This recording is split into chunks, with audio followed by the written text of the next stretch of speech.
Assalamualaikum warahmatullahi wabarakatuh. Masyarakat Aceh yang ulun tuan hormati, saatnya getanyo sama-sama kata tepu bahwa penyebaran virus corona atau COVID-19 bagah tahap mewabah di nangro getanyo. Oleh karenanya, bak kesempatan kalinya ulun tuan menghimbau kepada banmandum urang Aceh yang na dalam rantau untuk saatnya bek dilanua ugampung halaman dengan maksud sama-sama getanyo puputuh rantai penyebaran virus coronanya. Pu yang kata pubutnya hanya tujuan untuk tak puputuh tali silaturahmi antara keluarga, tapi semata-mata untuk tak jaga keluarga dan masyarakat getanyo untuk berselamat bermandum.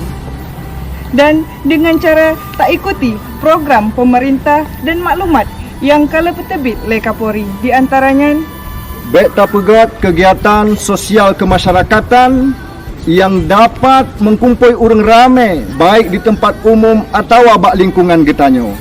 tetap tenang dan bek panik hai saudara lon, serta lebih tak tingkatkan kewaspadaan di lingkungan getanyo masing-masing dengan sabi tak ikut informasi dan himbauan resmi yang kagak betebit le pemerintah.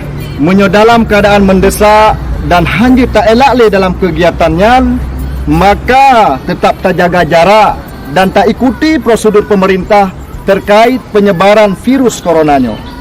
Bek tak meblo atau tak timbun kebutuhan bahan pokok maupun kebutuhan masyarakat lain secara berlebihan. Bek terpengaruh dan tak sebar berita-berita dengan sumber yang hana jelas yang jut meresahkan masyarakat dan menyona informasi yang hana jelas sumber jit tak hubungi pihak kepolisian yang tahu dengan lingkungan getanyo. Mari sama-sama getanyo mendoa ba Allah Subhanahu wa taala begitu selamat getanyo banmandum. Amin ya rabbal alamin. Wassalamualaikum warahmatullahi wabarakatuh.